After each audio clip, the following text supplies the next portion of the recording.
Well, welcome everybody to the Five Stack. We've got we brought in some ringers, some heaters, ladies and gentlemen, because we have some very serious breaking news that we need to get to today. So we'll let you filter in before we drop it on you.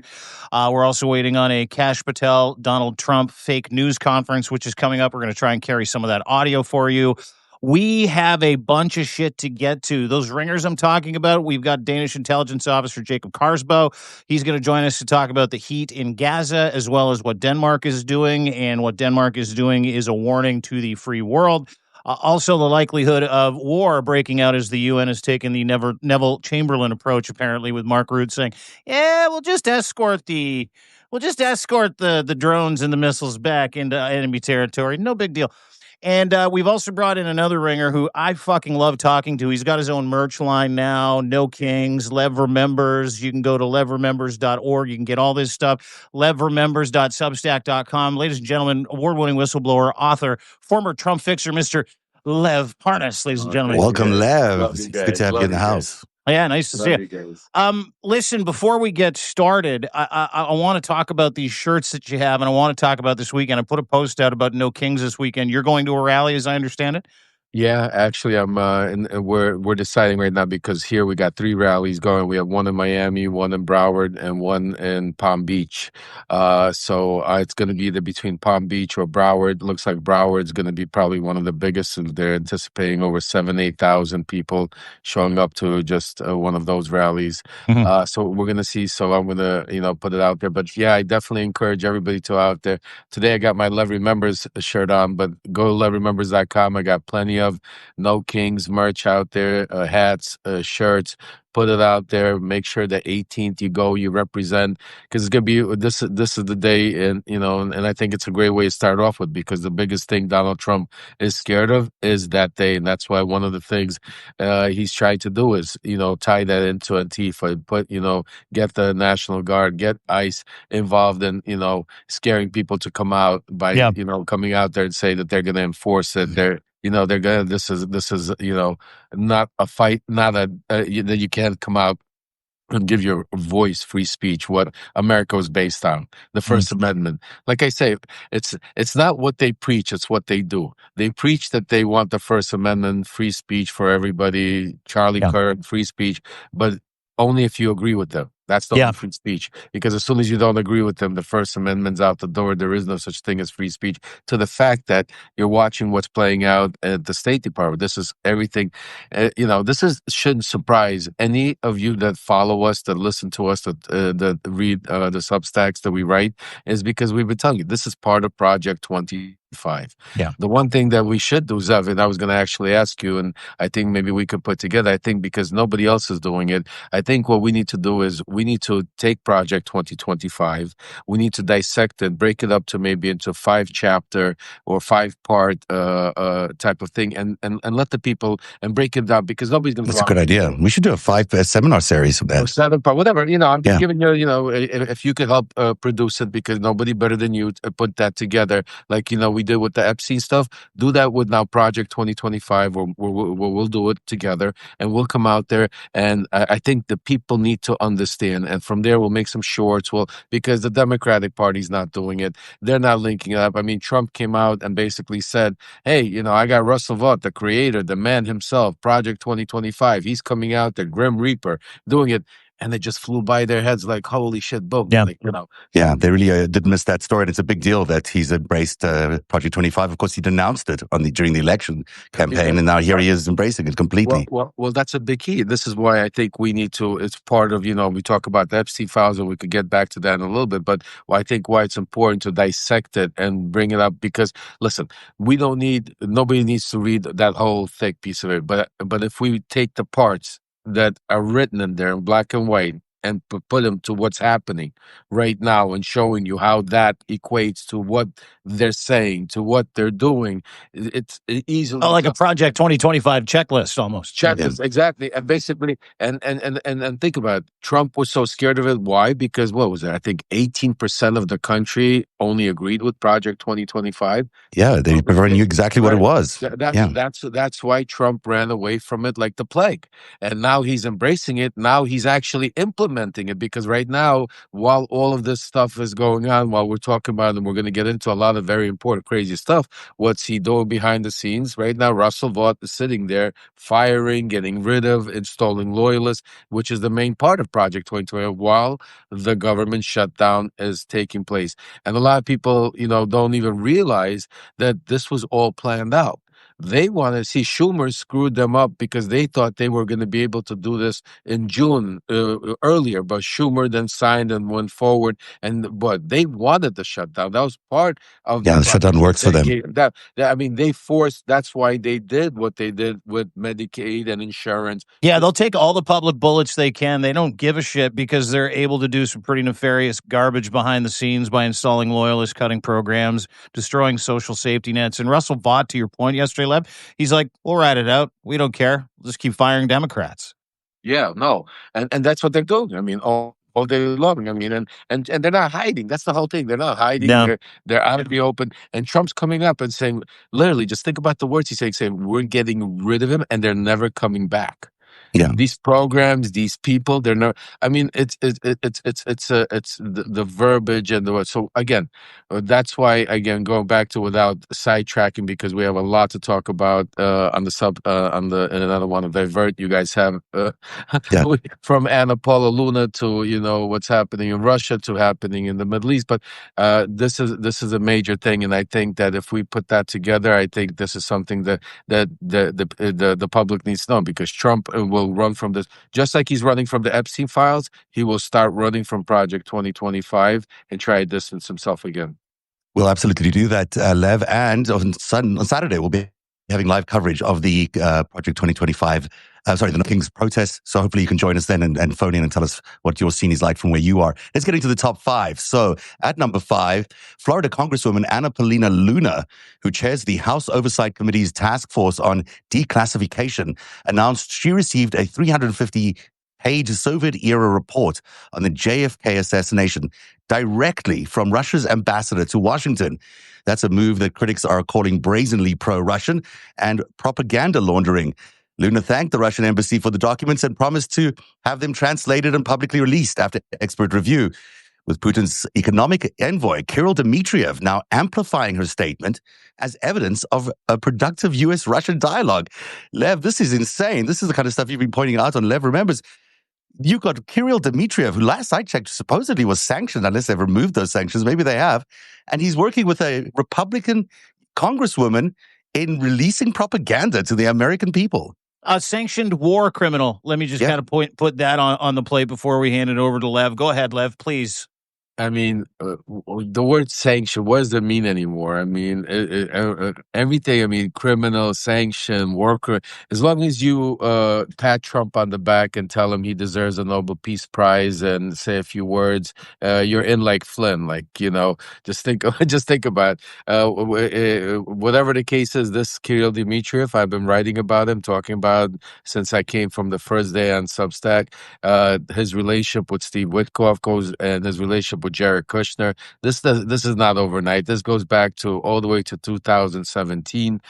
This is a guy that travels back and forth to the United States constantly right now on their shadow missions of diplomacy, which not diplomacy, but as I've been saying, and now you're seeing it play out, because this was all set up in Alaska. This was part of what took place. If you go back to Alaska, that supposed peace treaty wasn't about peace. It was about figuring out how to bring Russia back on the world stage, how to buy Russia more time for them to continue their onslaught of Ukraine, which Putin keeps promising, which Kirill Dmitriev, and they keep promising Trump that it's going to be over soon because they're so powerful, they're this mighty army. They're going to be over just like Bibi did in Gaza, and then Trump could come in and take the credit and say, okay, once Ukraine is on their knees, Trump could come in and take the win and, put another notch supposedly for his Nobel Peace Prize.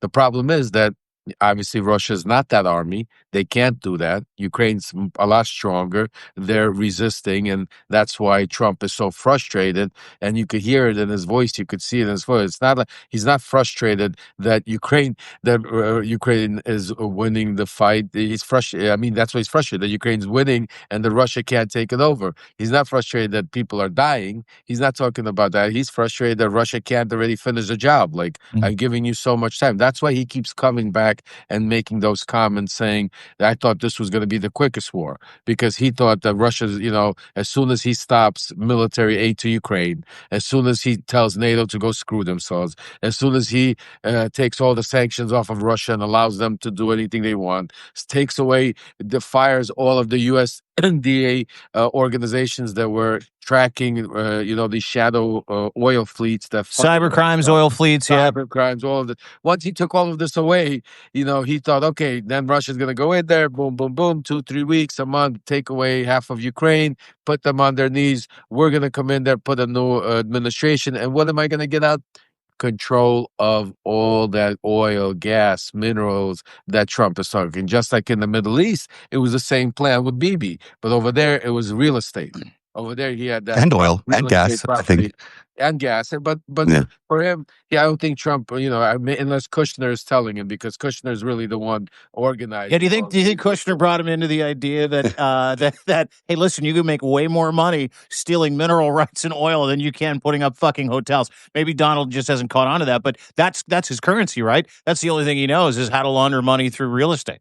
Right. Well, before that was all it, and this is why they opened his eyes up on the cryptocurrency, the minerals, I'm saying to you, and he still pushes real estate because he's looking at the Gaza, the Gaza Strip as a prime piece of real estate on the ocean, which in his mind he can't. You got see, it's hard for you to understand unless you know Donald Trump. Like, you got to understand. I mean, there's certain people, like, you can't teach an old dog new tricks. There's a reason why you have certain sayings, because his whole life was been about real estate. He considers it, he's not some kind of major, conglomerate businessman that's been involved in all. He's not a financial genius. Right. He's not. I mean, if everything else, just think about it. The only things we really still know him for is real estate. Because everything else, licensing and rinsing, right? That's it. Yeah, because everything else from casinos went to garbage. His chicken company, where he came out, the chicken went to garbage. His steaks went to garbage. His water went to. So his university didn't really get off the ground either, did it? University got sued. The university, Trump University, gets sued, and So what I'm saying to you is, any other business deal he did, failed basically. So the only thing we really know Donald Trump to be, and that's not even so much about Trump. It's because of his father, Fred Trump, that built the Trump name that associates to real estate in New York. Mm-hmm. That's really astute, Lev, because when he was building the Trump Tower, and the other buildings that he built in Manhattan, Trump evicted a whole lot of people. And I saw a documentary recently where he was really pushed out these people who were just, basically paying their basic rent for their apartments. And he went in there and made a whole lot of people homeless, and then cleared the zone and built up his tower. He's basically still doing the same thing with Gaza. Only now he's got the use of the U.S. government to bully his way into any negotiation, and then to clear out these people from their country, and basically turn it into a high-end resort for high-flying Russians, which is what it's going to be at the end of the day. Well, yeah, I mean, I'm hearing even other crazy things. I mean, I feel that you're going to hear soon, how Trump makes these announcements of all of these people investing money into the United States. I think you're going to start hearing some Russian oligarchs investors billions of dollars that Putin is going to give them the check to start going back and investing into some primary, either minerals or some technology. Because you got to understand, why is that? A lot of people keep missing this, but Zev, you know it better than anybody. The connection between all these tech bros, the Peter Thiels, the Elon Musks, and all of them, they all go back to Russia. because the money came. All their companies started from there. It was the original, all of this money, all of their incubators back in the 90s, early 2000s. Who was funding all of these companies? That's why who has control of this? This is why. Am I wrong? No, it's Russia and China. I mean, a lot of money came from China as well. Thank you. I Yeah, appreciate that. Thank Well, you. and let me, if I can, kind of insert Anna Paulina, who we started talking about, Rep. Anna Paulina Luna's recent about face and her new and improved love of the Kremlin and everything Russia. Started about 2 weeks ago, but really picked up October 10th. What happened on October 10th? Trump lost the Nobel Peace Prize, but lost it because the deadline for admissions were a year earlier. So now they're flooding the Nobel office with these Peace Prize letters. Javier Milei, the failed leader of Argentina, presented him one in a frame yesterday. And Trump's like, oh, that's great. You'll be in office as long as you continue to spread that shitty ideology across Argentina. So basically committing foreign interference on national television, which was great. But that's when this happened. October the 10th, Anna Paulina Luna retweets Donald Trump's tweet thanking President Trump for sticking up for him, for not winning the Nobel Prize.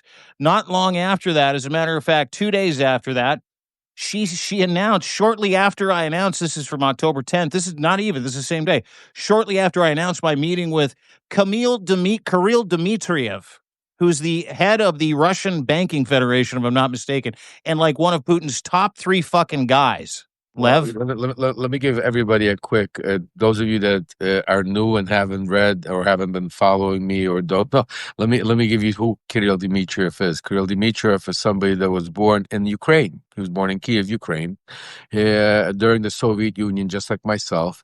He came and immigrated to the United States, where in the United States he went to Ivy League schools. I think it was Stanford, one or something like that. Took the path of the Jared Kushner's, basically getting very well educated. Married a woman. That woman that he married happens to be not only best friends but partners with Vladimir Putin's one of his daughters. So she's partners with his daughter. So the relationship becomes that very, very close. Yeah. He then, after getting educated here in the United States, Kirill Dmitriev then goes back to Russia. He doesn't go to Ukraine. He goes back to Russia, gets married, gets involved, gets closer, and starts heading up the Russian Russian Investment Fund. That's what's called, Russian National The Russian Development Fund. No, the Russian RDIF. Is that right? Yeah, RDIF. Development and Investment Fund, yes. Yes, there you go. Yeah.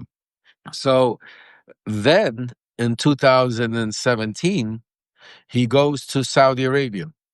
And just like at the same time, who else goes there with the same similar fund and ideas is Jared Kushner. And this is where they meet. But what a lot of people don't also know is back in Trump's first administration, he slid under the radar, but Steve Witkoff was all over the place. He was dealing with the Chinese. He was trying to make money everywhere he could, and he was very close with Jared Kushner during this whole thing. Also, Stephen Witkoff is also as a gentleman that did a lot. You can hear me, guys? Okay. Is a gentleman that going back into the 1990s was at some point Trump's real estate attorney, then became his own real estate magnate. He's also been involved with all of these Russian criminal gangster oligarchs that came and funneled money in the 90s, early 2000s. He's even been involved, where I reported on, with a gentleman by the name of Taiwanchik, the Russian organized criminal that basically fixed the Olympics back in the I think early 2000s. So these are the relationship between Witkoff and Kirill, Kirill Dmitriev and Jared Kushner, and all of these people go way back, and that's why I've been writing about. I can add a couple of names. Let me add a couple of names, because Leon Black is another name that comes up a lot with the RDIF, because he was a board member at the RDIF, which of course Kirill Dmitriev headed up for Putin. There's a great photograph with Putin, and Leon Black is just two seats over. Leon Black, of course, associated with Jeffrey Epstein a lot. The other person is Schwartzman, I think, from BlackRock. BlackRock. Yeah. these are interesting names because they're backers of Donald Trump's policies. They're backers of MAGA, and yet they're also quite heavily associated with the RDIF, which means they get funding, banking opportunities, business opportunities out of Russia. And you got Putin blessing all of that as a pipeline for aren't these guys continent. also Netanyahu loyalists too? If I'm They not are to mistaken? some extent. They are to some extent. That's why you have a lot of Russian oligarchs. First of all, a lot of them are Jewish also, but a lot of them became Jewish they decided to become Jewish to live in Israel because that's enough. Oh, you cut out there. To get into because I've please. Yeah, I had a focal because I was actually sent by Giuliani and Trump to help with the Russian and Ukrainian vote back then in Israel when he was running. So, No it's way. such an Were you interesting really? thing. Yeah. I mean, I was working with I was there with now he's the ambassador. Back then he was the ex governor of Arkansas, Huckabee. I could show you guys some videos of Huckabee playing at some of the top donors. Me, Netanyahu's son, Yair was there. I mean, you there. Remember, I was really deep inside that world. I was really cool. There was no daylight. There was no daylight between you and all the people that we're talking about. I mean, like we're reading tweets from Anna Paulina Luna. Sorry, Zev, but I want to get through this just to kind of prove the legitimacy of what Lev is talking about because he's been in the rooms with all these guys, and you're now almost capable of closing that circle of what and that map and putting it together so people can actually see what's going on. Because Anna Paulina Luna is taking a hard stance for Russia today, to the point where not only did she mock people for mocking her announcing the meeting with Dmitriev, not only did she mock people like the Moldovans and the Ukrainians for having a problem with her support of Russia and Putin, but she is also now, and if I'm not mistaken, she's also pimping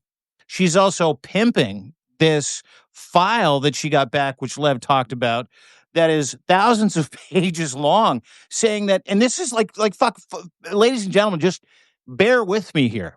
This is a sitting member of the House of Representatives of the United States of America who tweeted that she was waiting for a file to come from Kirill Dmitriev about the JFK assassination. Actually, it gets weirder. The story gets weirder. Let me just, if I may, for a second.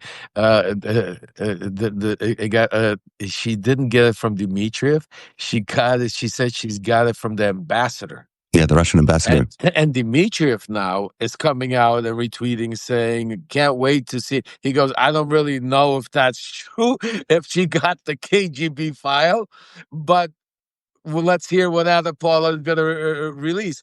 Now, what happens also simultaneously, MAGA is going crazy because remember, they've been promised the release of the JFK files, which was a big dud. So now they're attacking because part of what she posted was that it's unredacted. So now everybody. Sure, we'll take their word. So that she used the word unredacted. So now MAGA is attacking her, saying like, "Wait a second, why are you even? Just open it up. Give us what if it's unredacted? Why are you even reading it?" So there's a lot more to this story. The one thing I could tell you is Anna Paula Luna is not the brightest congresswoman we have sitting there. She, if you want, and I'm not, and I never try to insult people, but you could even take a look at how her line of questioning, if you want to call that, during my congressional hearing, so she's not, she really doesn't understand. I don't think she knows where Ukraine is even on the map. I don't think she understands where Russia is.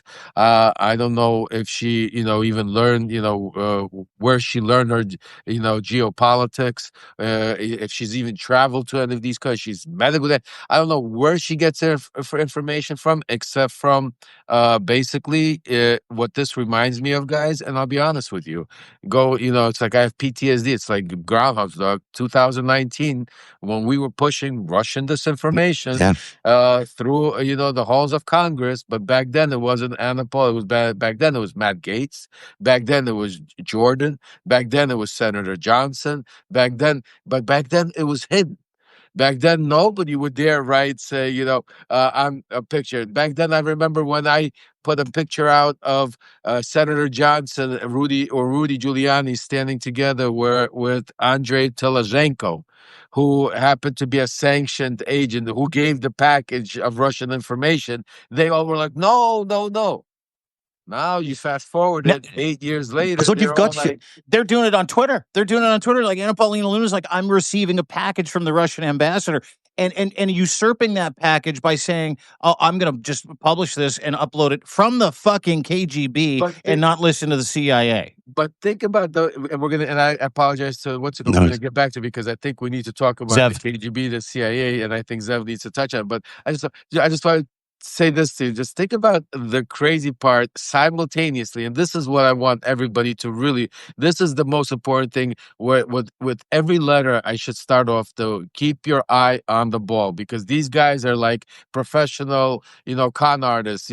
Because right now, what is actually, if you in the morning, if you did not take a look at what was going on with Anna Paula Luna and all of this, Kirill Dmitriev, and you did not listen to us because the media is not talking about it. The press is not talking about any of this. What is the press talking about? The press is talking about how Pete Hegseth was today in Brussels, I think it was, or Belgium or Norway, and NATO defense ministers, and told NATO that we're about to sell you all this arms to Ukraine, and we want you to buy and give Ukraine all these arms so we could attack Putin. And Trump's coming out saying how we're upset with Putin, right? That's not what Kirill Dmitriev is saying. If you look at, that's not what Putin that's not what's really going on. Anna Paulina. I mean, what they're doing is they're talking about, if you look at trade, they're talking about trade. What normalizing relations? Yeah. What possible relate? That's what I said. That's why it's so important. And you know what? The sad part, I call them out, guys, all the time. I challenge them to debates. Name the place, any live, X, YouTube, Substack. We could go in Congress under oath. I'll raise my hand. You don't have to. I will. We could go whatever you want, whatever game you want to play. I used to tell that. I used to tell that to Matt Gaetz. I tell that now to Anna Paula Luna. I used to tell that to Marjorie Taylor Greene. I tell it to Senator Johnson. I used to tell it to McCarthy. I tell it to Lindsey Graham. All of them, and they're all scared. But what you're pointing out to is this notion of the Russian autocratic oligarchy and all those people being mainstreamed into America right now. So instead of this propaganda as you used to do, handle it through the back door of Congress, through some people, then they'd launder it and bring it out as narratives that the Americans could digest, if you will. Now, Anna Luna is doing it in front of everybody's eyes. She's getting it from the Russian ambassador, unredacted, which means, of course, it's written for her. It's written for consumption by the American audience, for the American audience. And to be published to the American audience. Yeah, so it's obviously not real. I mean, maybe some of it's real, but some of it's obviously designed to frame somebody. And then she's going to, openly admitting to meeting Kirill Dmitriev, of all people, who was one of the people who, interfered in the 2016 election to get Donald Trump elected. So you've got all these people who used to be on the outside, who used to be, unmentionable people in proper circles in Washington, D.C. These people were outsiders. They were sanctioned. They were, considered enemies of the state. Now they're being welcomed into the House of Congress, into the House and the Congress, and with open arms by Congresswoman Luna. I mean, it is beyond belief that this is happening. This mainstreaming of these oligarchs. Co-signed and boosted. Let's just have a look at Kirill Dmitriev's Twitter feed. I mean, this is fucking unbelievable. I didn't know who Kirill Dmitriev was until I met Lev. I started to follow him. And then before we got on, he's like, go have a look at his account. And I'm like, oh my God. Kirill Dmitriev, 2 hours ago, supports Special Envoy Steve Witkoff, calling American news about Witkoff stepping back from the Trump administration, quote, fake news, Dmitriev says. keeps attacking Steve Witkoff, his success, his perseverance, and peacemaking. That's what warmongers do. And there is a laundry list of these tweets where Kirill Dmitriev, who's apparently going to be very soon under attack of U.S. weapons, by the way, that they have been promised to the Ukraine. So let's just fucking put that on the back burner for a second. Is so afraid of this regime, this Trump regime, this terrible Western regime. He's so afraid of the threats from the public threats from the Trump administration that he's supporting them and telling them that don't believe anything they write about the Trump administration. They're the best. That's just one tweet. He's now tweeting about JFK dialogue and supporting Anna Paulina and her tweet. And now he's co-signing about Russian ambassador to the United States handing over the Russia. This is in the last 3 hours. So, like, I mean, every sign that we see, this is like literal corruption out in the open, but it's also whitewashing, sane washing, war washing out in the open.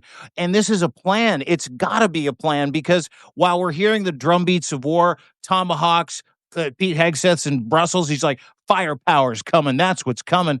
Kirill Dmitriev, who's Putin's right-hand guy, doesn't seem too scared. That's what's really coming. Kirill Dmitriev is really going to be, I could guarantee you that Kirill Dmitriev will be here in the United States meeting with Anna Paulina before any tomahawk reaches Ukraine. I think it's true. I can bet That's true. Everything, whatever you want to have on that. That's first of all.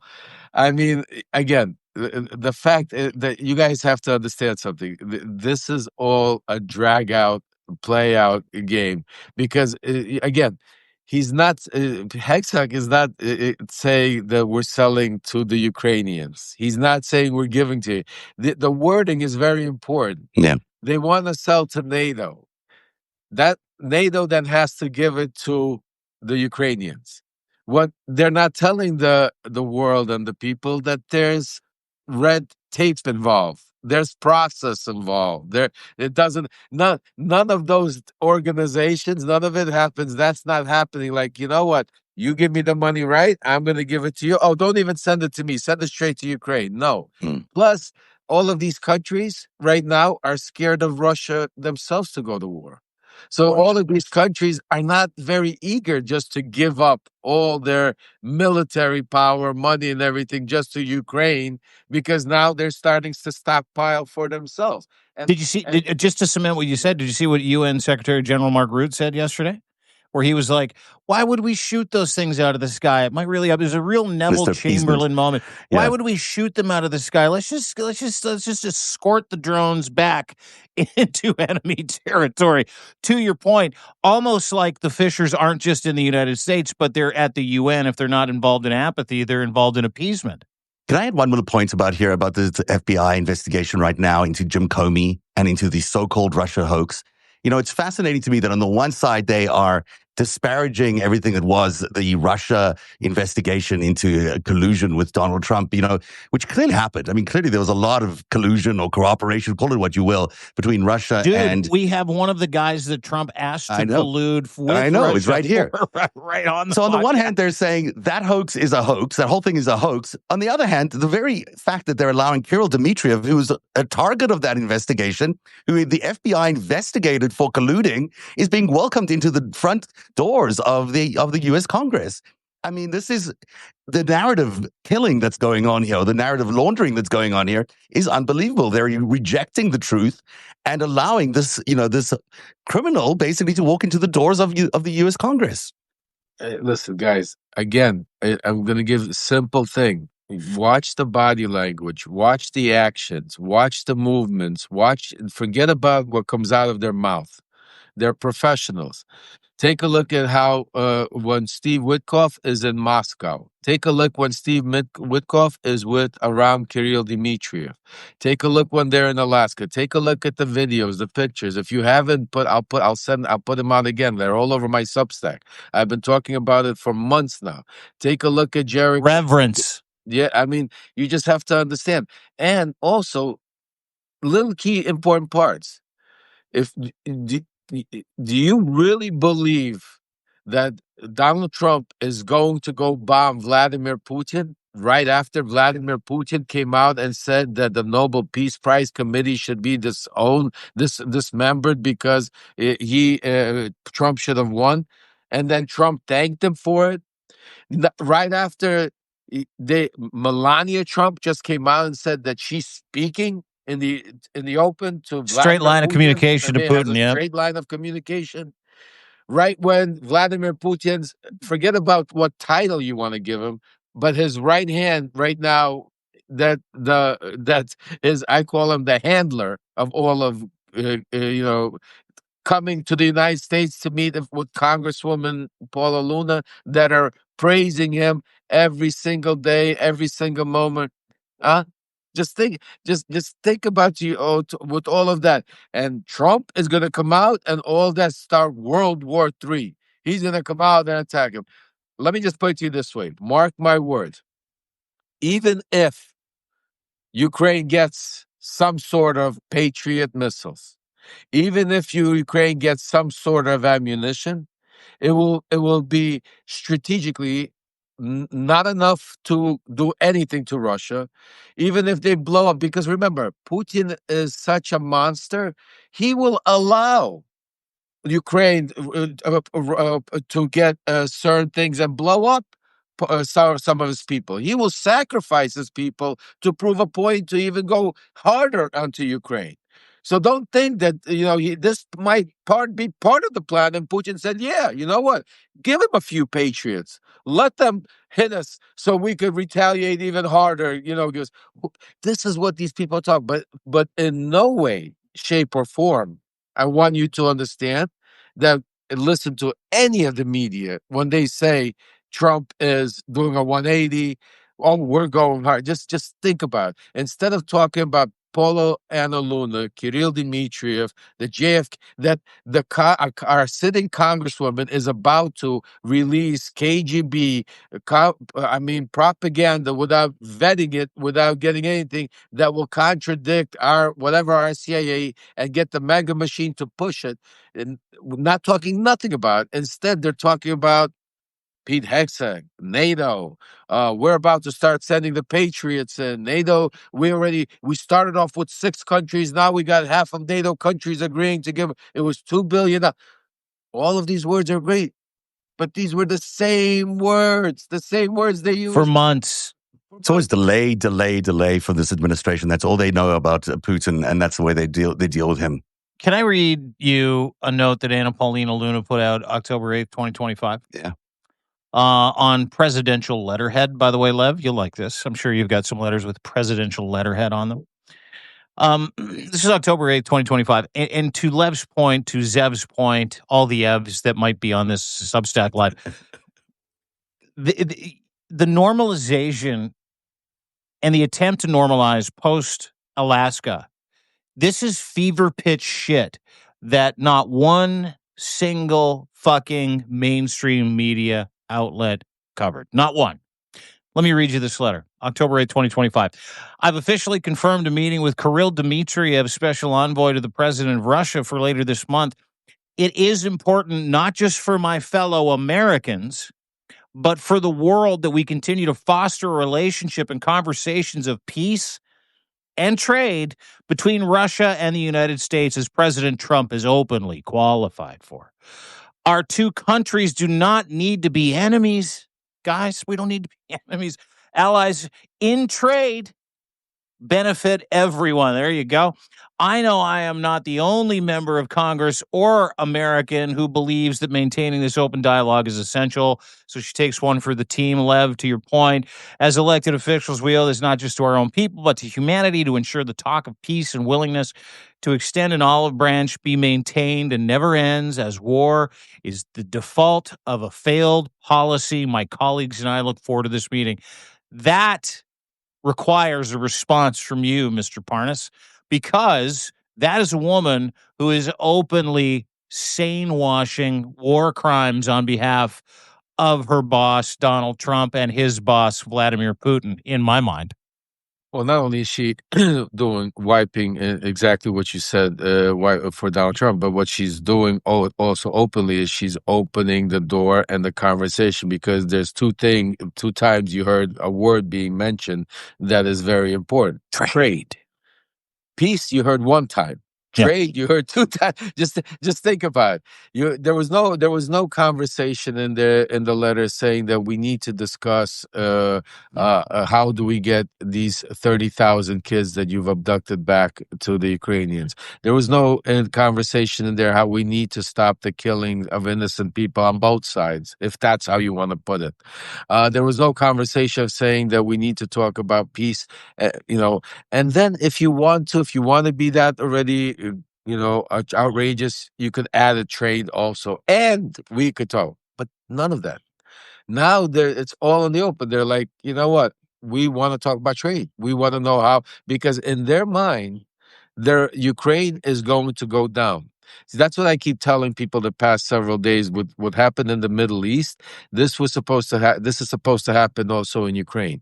Ukraine is supposed to be the Palestinians. Ukraine is supposed to be taken down. And right now, so in all of these minds, like Anna Paula Luna, Matt Gateses of the world, Donald Trump, all of them from even the first, in their mind, it's just a matter of time. That's why they're talking there, because in their mind, once Ukraine takes the knee, once they, get rid of Zelensky, once, it's under Russia control, just like right now Palestine is under, Bibi's control, not Israel's control, because I don't think all of Israel wants what Bibi wants. I think Bibi is another Donald Trump. What we have in our country with Donald Trump, I think Israel has the same thing Israel's going on. version of MAGA, yeah. Versions of Israel, exactly. So because of that, that's where the problem. The problem is that Russia can't give them what Israel gave them. Russia can't give them, even though it took Israel a long time, even though Trump could have, stopped it a lot quicker, even though they used it already to go after Iran and other things and exploit it until they wiped out all of Gaza, where there is nowhere else to live. And, I'm saying to you, that was the plan for Ukraine.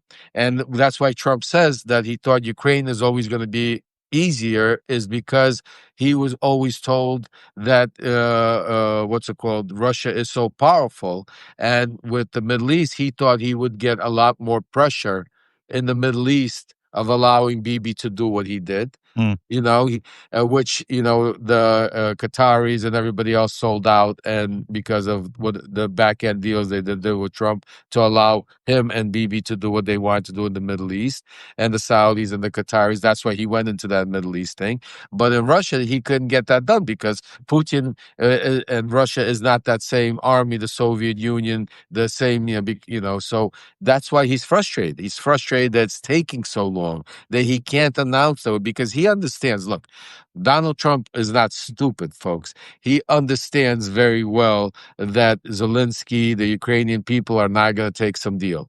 He understands that the Europeans are shitting bricks with that Russia's going to go in, that they're not going to just allow some kind of deal. That is why he keeps playing this game, and that's why he's keeping a relationship with Russia. If Donald Trump, for 1 second, was upset with Vladimir Putin, because I know Donald Trump very well. So I'm going to tell you, folks, if Donald Trump was upset with Vladimir Putin for 1 second, trust me when I tell you, Kirill Dmitriev would not be flying over here to meet up with Anna Paulina. That's a very good Trust point. me when I tell you, Steve Witkoff would not be going to meet up with Trust me when I tell you he wouldn't be standing in Israel saying that Jared Kushner would have. Trust me when I tell you he wouldn't be praising. Trust me when I tell you Melania would not be. I could keep going on and on, folks. So what I'm trying to explain to you, that the fact that he is, just even watch his body language. I'm not even a body language specialist. I mean, and you could sit there and tell how frustrated he gets. Yeah, the war that should have taken 3 days, it's taking him now 4 years. Like, yeah, I mean, he should have got. It's like he's upset that it didn't take him 3 days. It's like he's upset that Yeah. he's still going, because he wants Putin to already take out Ukraine so he could get a notch, say the war is over. I won this. Now this is war number 39. Give me my Nobel Prize. Here I get a Nobel Prize. But the key part is now we open up the trade, because think about what trade can we possibly have with Russia right now? We have zero. I mean, what are they going to sell us? We're 20. By the way, the United Oil, States is oil. 29th on the list of trade partners with the United States of America. Right, Yeah. that's what I'm saying. What are we gonna trade? Matryoshkas? What are we gonna trade? Like, Caviar? Caviar. Like, I'm saying to you, no, what we're going to trade, and this is what the plan is, once, in their mind, they take over Ukraine and they get all of these minerals that have been promised. Now we could trade. Now we could also America should be part of the Nord Stream 2 outlet, which will be part of overseeing. Just like, see, just think about everything you're seeing play out in the Middle East is in their plan supposed to play out, but over there in Eastern Europe. Just like Trump is saying, I'm going to control oversee the building, rebuilding, reorganization, this peace committee where Trump's involved. Same thing is going, because what happens if Russia takes over Ukraine? Russia takes over all the energy cycle in Eastern Europe, folks. Yeah. They will then control, they will become power. Then everybody, Germany, Europe, Poland, everybody will forget about them invading other countries, but they will have to deal with Russia, especially if the US also partners up with Russia and says, listen, we don't have to ship you LNG gas. We'll just partner up with Russia on their Nord Stream 2 pipeline and start selling it to you, and we'll be in control. The brokering, the US will broker the deal, because to make sure it's all on the up and it's a peaceful deal. And of course, there'll be war after this. I mean, they are already, and we'll talk to Jacob. We're still talking to Jacob later on in the show, or I hope what's the so. plan We here? might not. Might have to move them tomorrow. Yeah, Okay. yeah. Because, the threat of war is that Russia will continue, as they've been doing, to, now they've got their F-16s, whatever they are, flying over Finland. They've got, in Estonia, they've been approaching a bunch of, let me just get the story up here so I can give you the exact details. But, there are war drums in Europe right now, to the point where it's clear that Russia intends to attack NATO countries. And they're testing the limits right now on how far they can go. And in today's news, we've got these incidents where you've got both Finland and, I'll give it to you right now, 3 Russian MiG-31 fighter jets brazenly violated Estonian airspace for 12 minutes on September the 19th, the 4th such incursion this year, with transponders off and ignoring all communication attempts as Italian, Swedish, and Finnish jets scrambled to intercept, while Estonia simultaneously shut down a border crossing after spotting Russian troops in unmarked little green men uniforms. Remember the little green men from Ukraine crossing into Estonia? NATO defense ministers are meeting today, as you mentioned earlier on, to discuss what these responses are. But Mark Rutte, as you point out, saying, why do we have to shoot these things down? Why would we blow up these planes? Because they're coming over into our territory. And the same thing is now happening in Finland, which has closed all land crossings with Russia, because they've been seeing a sort of a drone wall, is what they're calling it, being built up by the Russians in making incursions into Finland. So you've got a lot of activity along these other countries that are NATO countries, which could lead us to a world war. Well, this is the key, and I want to say to you, this is all part of psychological warfare. Russia can't attack all these NATO countries. They don't want to attack them. They don't want to go to World War III. This is all part of Russia wants to get back on the world stage. How do we know Russia that? wants to get. This is part of Russia, Putin and Trump's game plan of putting this out. Because what is it making NATO do? First of all, they understand that by Trump coming out and making that statement saying, "Will you back NATO if we knock down one of these Russian planes?" And what was his response? Depends. See, that's an important difference. So because of Trump saying depends, Russia knows, and that's part of the plan. That was that recently, Lev? Because a couple weeks ago he was like, "Yeah, shoot him out of the sky. Who cares?" No, that was at what's it called? It was the same statement. He said, yes, absolutely, shoot them down in the sky. And then he said, but it depends. Yeah. No, he said they should shoot him out of the sky. But when they said, will you support NATO? He said NATO should shoot him. But when they said, will you support NATO? Will America be? He said, depends. See, that's the wording, and that's the important part, because Putin ambiguity. Yeah, well, Putin knows that Finland is not going to go shoot down, Russian jets. They don't want. They're not going to be the first one to start the war. They know that none of these countries are looking to do it. They're not, that's why he's not sending them over Turkey. If he sent the planes over Turkey, Turkey shoot them down in a heartbeat, and he knows that because Erdogan's a different beast. Yeah. He's testing it.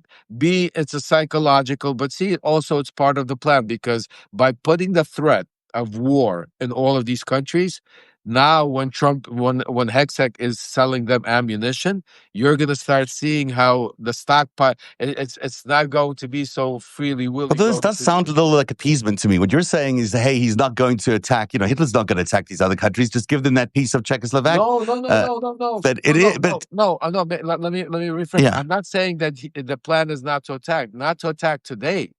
Yeah. Today he's not attacking. He's not. He can't take. He can't take Ukraine. Right.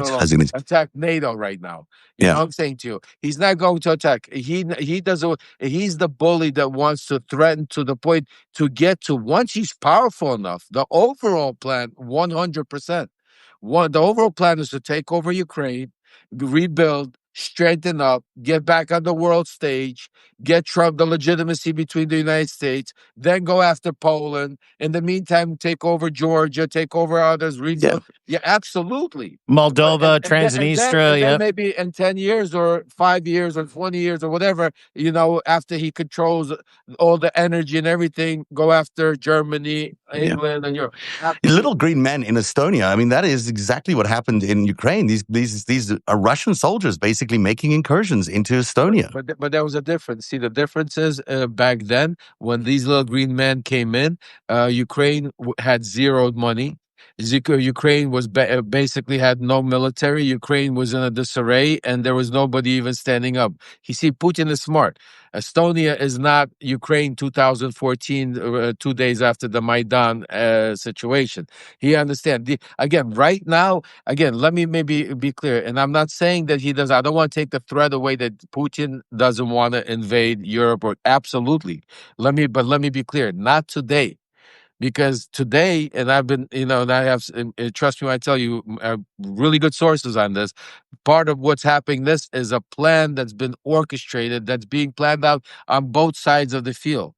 What Trump is doing, what Hexec is doing, what the responses, they're putting NATO, they're putting European allies and Ukraine into certain positions of certain ways that they can or cannot react because of the way Trump will or will not support.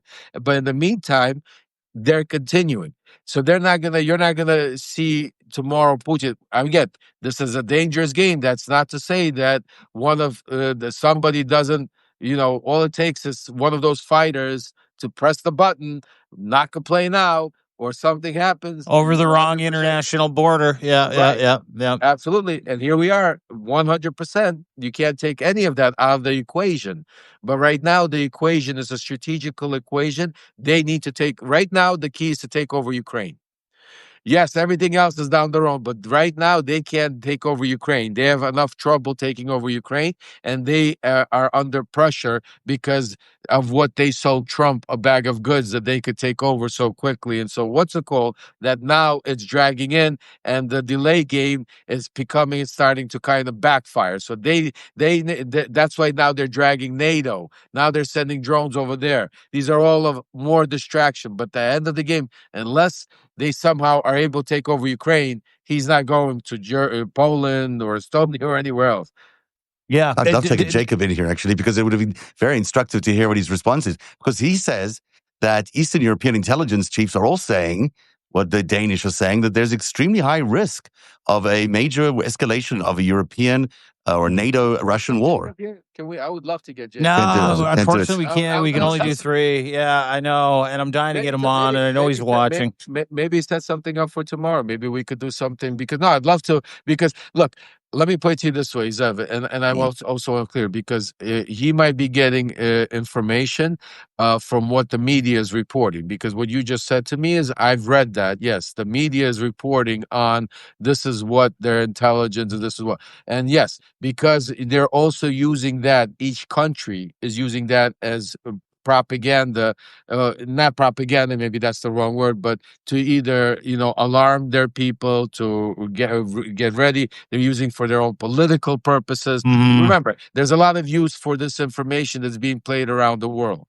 But what I'm telling you is I'm telling you stuff that is like really from inside where the real game is. What really is happening, like literally right now. And that's why if you think what I'm telling you, and if you connect the dots to what's really happening on the playing out right now, you'll see that it all makes sense to you. Because trust me when I tell you that right now, Trump, just think about it. What would Trump do if right now Putin attacked? Just think about what the reactions would be that if Putin all of a sudden attacked a NATO country right now. Who would it benefit? How would it benefit Putin? How does it benefit Trump? If you can't figure out how it benefits Trump and Putin, it's not going to happen. So and without sorry, I don't mean to interrupt, but without the benefit of some kind of skirmish, without the benefit of shooting something down, without the benefit of any of these incursions leading to something that Putin or Trump could lean on to point at a NATO country to say, you just shot down a Russian plane as you shouldn't have. I mean, you're starting to kind of see the game plan in regards to what Putin's trying to do in terms of sending drones into Poland, 19 of them, 22 of them. Same thing with Denmark, same thing with Germany. I mean, I think different. No, Poland's different. See, this is where because you guys have to tell me why. See, this is very important because you got to understand that all of the geopolitical players in there. Poland is different than Finland because Poland, first of all, there's a lot of history of hatred. Yeah, Solidarnosc. Yeah, solidarity movement. And Ukraine also, and a lot of Ukraine. But also Poland is very infiltrated by Russia. Russia still controls most of Russia, all of the heads of Polish energy, Polish, leadership is still heavily Russian influenced and Russian controlled. And there's a major constant fight inside of Poland for that. So Poland is somewhere where they would respond to Russia out of those. I think if out of all of them, you and the other reason is because Poland has American troops in Poland. Mm-hmm. Poland also, that's why, Poland would be, that's why I don't see, that's a dangerous one with Poland, say as far as responding. But for Estonia, they've been real supporters of Ukraine, right? They've been providing a lot of the weapons to Ukraine, a lot of the support. You take out Ukraine or you engage Ukraine in a war against Russia, they're going to offer less support to Ukraine. They're going to be involved in their own defenses. They're going to be, once you start weakening the opposition by going into, see, I found you something. So that might happen, No, but that's you're 1,000,000% right. That's exactly what this is. And that's why what you saw today. Just think about what's playing out. So you got Russia scaring all of these NATO countries that they're going to attack. You have all of these sources and reports coming out that all of these countries are worried about an invasion by Russia into them, World War III, whatever you want to call it. Simultaneously, now you have Pete Hegseth in Europe saying, "Hey, we're going to sell you all these weapons." But to you, to NATO, to all you countries, and that we want you to give it all to Ukraine. But in the meantime, you're also being threatened by Russia. So you guys have to make the decision of what you're going to give, how you're going to give, when you're going to give, what's going to happen. But we want you. It's all, you know what I'm saying? You think it's optics, but I think it's real. I mean, I think that they've, the Finnish have in fact posed their border crossings with Russia. They are, they're preparing for mass evacuation of Finland or the major centers in Finland. If something happens, I mean, they're certainly escalating their defenses. Of course, they're going to need weapons, and of course, the United States wants to sell it to them. But the truth of it is, this is not. Look, he attacked Ukraine stupidly, but he did. He's going to attack somewhere else as well. His goal is to re-establish the Soviet Union empire that he's said many, many times. It's his goal. But Timing matters, yeah. But it's timing is the most important thing. Everything you're saying is 100%. I agree with you, except for this is important. That's where the distraction comes in. That's what we need to make sure we keep the focus on. That's why I'm trying to, and I'm not trying to debate you on this because we're And I agree. agreeing. We're agreeing on everything we're saying. The one thing that I want you to be very clear is their game, part of their psychological warfare, part of their distraction, part of what Trump, Putin, and all of this is playing out is to make Europe scared. To make, that's not to say that it doesn't mean if Putin would get the chance and if they don't protect themselves and if there's then something couldn't happen where he couldn't take it. That's not to say. But the plan is not to go in and invade all of Europe right now. Russia Yeah, I can't do handle that. it. Yeah. The plan, right. And the plan is not to escalate. The plan is to right now use this, what you're hearing, and throw these distractions. Because you also have to keep in mind the propaganda machine, as big as you see it's the Russian propaganda machine playing out here in the United States now. This is only recent because of Trump. We're allowing it to be. What this type of propaganda Russian machine in Europe is a lot bigger. They have a lot more resources in European countries, a lot more money, a lot more. They bought and they have a lot more control over media, a lot more control over social media. In every country, Telegram is the number one fucking app in Europe. A lot. So what you're seeing here is nothing compared to what you see their manipulation over there. So this is part of, and that's why I'm saying to you, this is part of the game. Yes, to get everybody scared, to get everybody worried, to distract, to take away the attention away from Ukraine, because at the end of the day, that's what I'm trying. The main thing is, unless he could take over Ukraine, he can't move on to other places because he can't, unless he's planning on doing a real World War III where the United States is going to help him. China's going to come. I mean, like It's possible. I mean, listen. If that happens, it's over with. We're not going to be sitting here, And I can't. The one thing that I don't think about and I don't talk about is World War III, because if that happens, there's nothing to talk about, folks. We are in such a nuclear powered world right now that if tomorrow China, Russia, all these countries again, it doesn't matter. There's no domes to protect us. Yeah. It would be the end of the world. Everybody said. So that's why I'm not going to that route, because I don't believe that we're nowhere near in that position, because first of all, you got Trump and Putin on the same side. So as long as you got Trump and Putin on the same side, there's not going to be a World War III, because Trump won't allow other countries to do certain things. He won't, just like Putin. I mean, just like he's not allowing them to do now. I mean, just think about the simple thing. Trump turns around. Those of you already know Trump a little bit over the years. When Trump wants to do something, when Trump all of a sudden wanted to be at Charlie Kirk's birthday to give him the Medal of Freedom, he traveled the whole way around the country, did it, and he was there to do it, right? So when Trump turns around and says, "I want Zelensky, I want you to shoot inside of Russia. I want you to do it." You don't think Trump could make just like that and have all of a sudden some patriots sent over so he could just do it? I Of mean, course. just that's what I'm saying to you. So it's the actions that you're seeing play out. This is all in the meantime, more legitimization of Russia.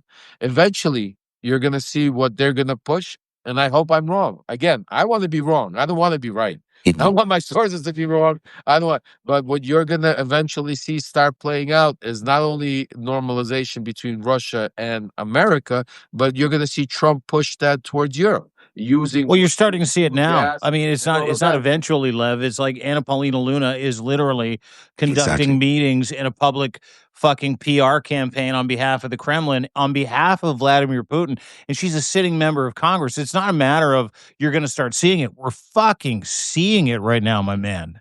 No, and what I'm saying to you is what you're seeing here, multiply it by at least 10 to 20, what goes on in Europe. I'll give Yeah. you an example. I mean, what the money that it's like we talk about the money that was washed, Russian Putin money through his oligarchs that was washed here in the United States. If I had to just guesstimate, which I hate to do, I like to deal with facts, but I'd say it's probably not even 10% of the money and the control that they put into Eastern Europe, Yeah. into London, Paris. Well, you see it in the unrest in all uh, those countries too, right? Like, I mean, you see it in the unrest in France, you see it in the unrest in England, the anti-immigrant shit, the Brexit shit. I can't even tell you the amounts of money, and the important parts from Georgia, listen, Poland, Estonia, Moldova. those countries, forget about it. People like, and I was with, I'll give you an example. Like, I was with one of the most powerful guys, working for Trump, Dmitry Firtash. I mean, let me put it this way. They own all the newspapers through third, fourth world offshore corporations. It's not like America here. It's, you don't get to know exactly who owns what over there, and I'm not talking about, okay, the UK or the, but you're talking about Estonia. You're talking about all of those little countries, the Baltics over there. You're talking. I mean, I.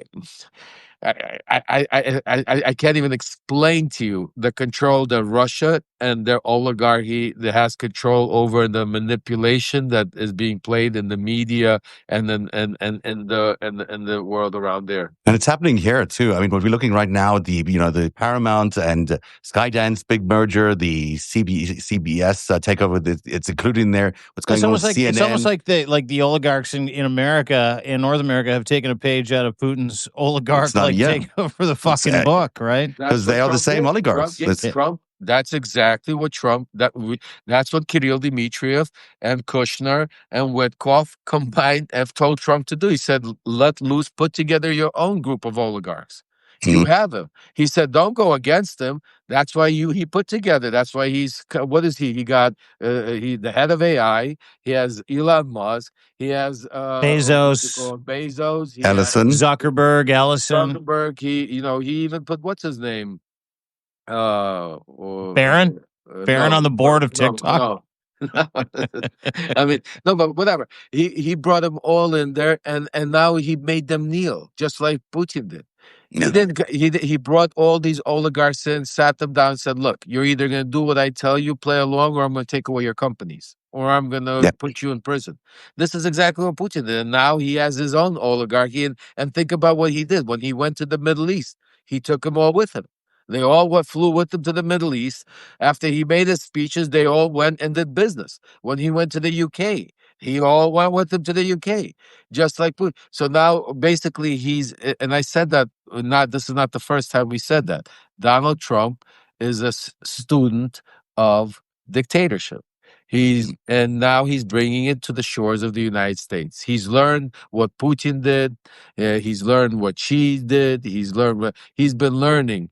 And he has people around him like the Stephen Millers, the Russell Vaught's, and, I call them handlers, like the Susie Wiles, that are out there really behind the scenes implementing. And to him, it's just in the morning, just like he did The Apprentice, he wakes up with a script.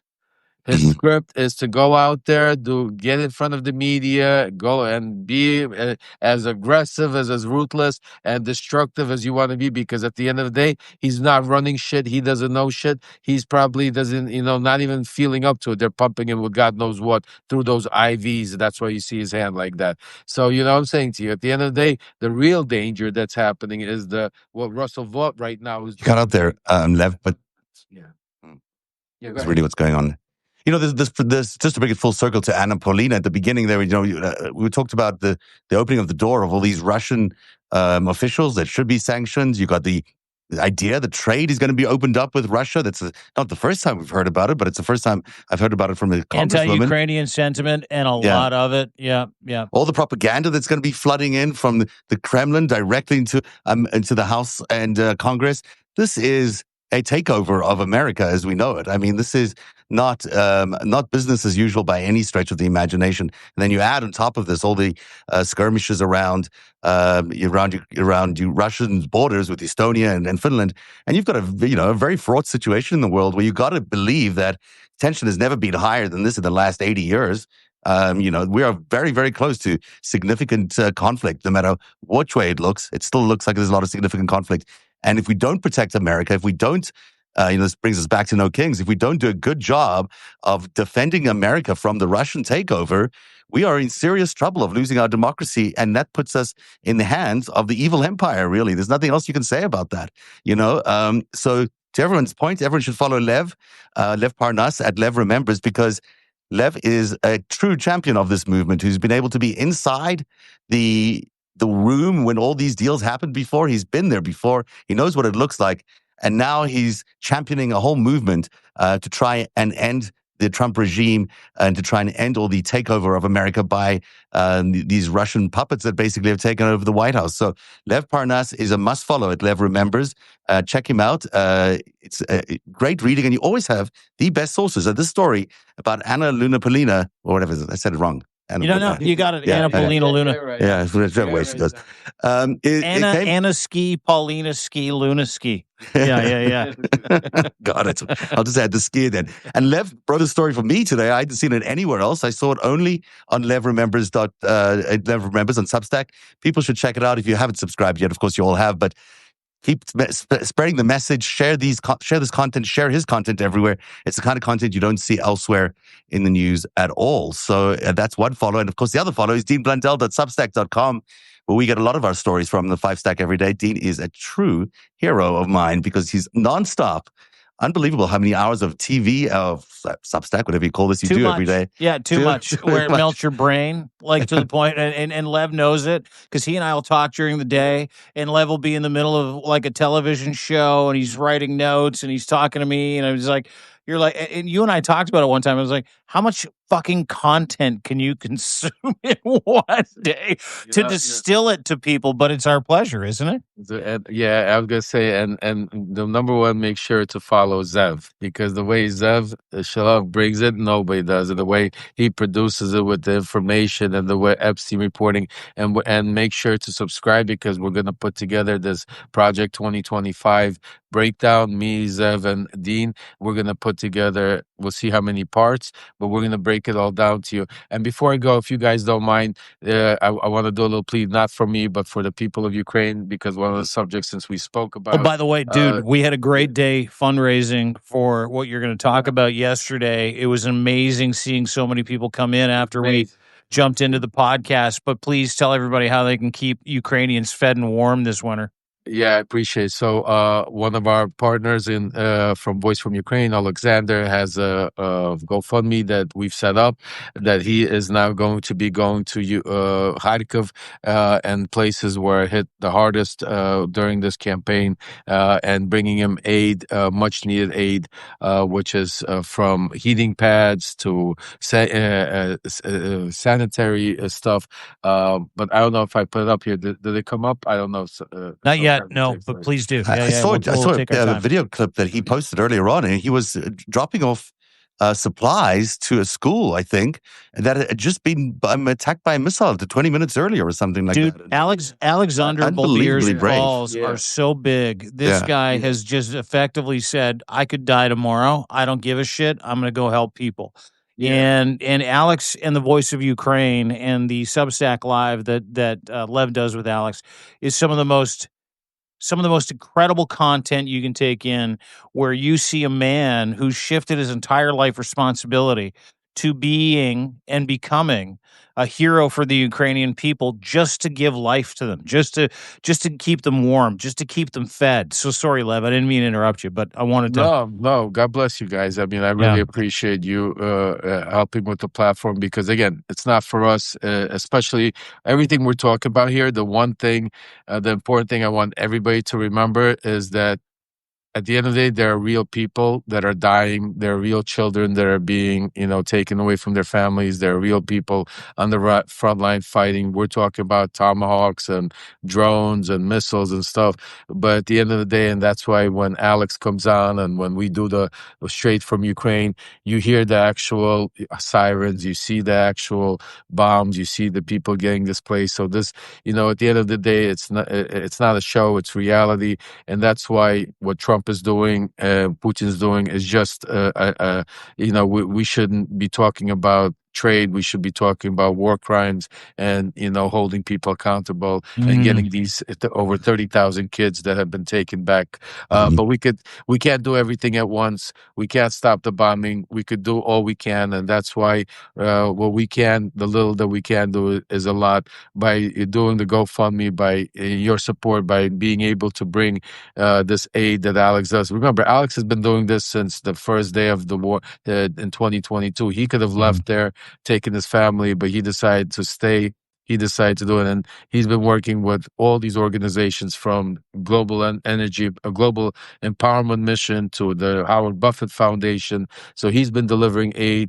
That's all he's been doing. I mean, to the front lines. You saw some of the videos, some of the pictures, going into places where nobody would even go. I mean, finding people underground and delivering food and aid to them. So that is his mission, and that's what he's doing right now. And that's why, with the support of everybody here and everybody that helps out, just God bless everyone, because really, really important now to try to be ahead of it, because winter is coming, and the more we could get the people prepared, it's not only the soldiers on the front line, but it's also all the displaced families, all the kids, all the elderly hospitals that are getting hit. So I just wanted to make sure that we sometimes, because we talk about it as news, we talk about it but there's tangible need. ways. Yeah. But there's Yeah, people are actual real dying. people. Yeah, there's actual real people. There's actual real kids right now crying because they've lost a loved one or a family. There's actual, mothers, and they're losing their loved ones. And there's actual people right now that haven't taken a shower in months, or eaten in days, or or sitting in dark, and it's getting very cold now and freezing. So all of this is extremely important. So again, all of those that you can, please, anything, $1, $5, $10, anything counts, anything matters. And for those of you that have contributed, God bless you. Thank you. Like you said, Dean, yesterday was great. Lots of people joined up. We got, I think, 10 or 15% going already. So we're on our way there. Let's get them as quick as possible. Get Alex out there delivering the aid, and you know what we need to do, family. Let's do it, guys. Let's do it, family. Let's do it, family. I love that. Let's do it. We know what we need to do, family. That is my friend Lev Parnas, levremembers.substack.com. Please go and subscribe to him if you are interested in democracy, if you like to kind of get underneath the hood of what's going on, if you want to support the people of Ukraine. I mean, you will not find a finer individual, finer man, finer American, an American hero than my friend Mr. Lev Parnas. levremembers.substack.com. That is also my friend Zev Shalev. You will not find a better investigative reporter that's helping everybody in the world understand why we got here, how we got here. It is about money. It's about the takeover of the United States. It is about Russian influence. It's about power. It's about fascism. It's about all these things that's been going on for 40 years. So please go and subscribe, go and follow. Listen, I say this all the time. Your subscriptions mean so much to all three of us, whether they're free or paid. Paid keeps us going. It's truly a gift. And we appreciate that gift every time we see it come across our screen, because what it does is it lets us know that you're in it with us. And so if you can do that, great. Join the resistance. Another way you can join the resistance, if you can't afford it, is to share this content. Hit those hearts. Hammer that box with the arrow on it. Send this to as many people as you can, because what we talk about here is not what gets talked about any day or every day on mainstream media. They're chasing headlines. We're chasing the truth. They're not as crazy as we think they are. They're crazier. You're not as crazy as you think you are. You're okay. What you're seeing and what you're hearing is real. So please do us a favor today if you can. Hammer those hearts. Hammer that box. Hammer that little arrow. Share this with as many people as you can. And if you can subscribe, please do. Lev, I'll turn it over to you to end 5 Stack today. Yeah, I just want to say just add to it, because it's important what Dean said. Now more than ever, we need your support and help, because there's also a PSYOP going on. And oh my God. they've the last 2 days have been yeah. insane. They've There really been is. I've attacking. noticed the same thing. Exactly, and that's why I wanted to know this because you guys have been working with me, so now it's like a drug, like it's like a spread, like the cancer, like wherever I'm trying to get the information out, whoever's platforming the information, they're trying to. You got bots. We're losing. Just think about Dean. What are the odds that me, Dean, and Zev, Michael Cohen, are losing subscribers every day? Losing subscribers, not gaining subscribers, losing subscribers every day. We're getting notices from from all our paid subscribers, other subscribers saying, I'm getting all of a No sudden notifications. no Live. notifications. Somebody. So the reason why I'm saying that is I want you to understand we need you to work that much harder now. We need you to be that much more diligent to make sure that not to fall for any of these scams. None of us are going to ask you for money because somebody needs surgery right away or because somebody helped. None of this. We're here Got a to bad get hamstring here. You got to right. send me 10 grand. Yeah. Correct. We're here to get the information out. You know how you could support us. You could support us, and the main way is subscribing by being paid subscribers. Some of you that can go to, like the other contributions that we have to be able to support our work. But that's it. And that's why we want you to be diligent. But at the same time, we need you now more than ever to go spread the word, to make sure we get as many subscribers because all of these things that are happening, the psyops, all of these things, it's because they're scared.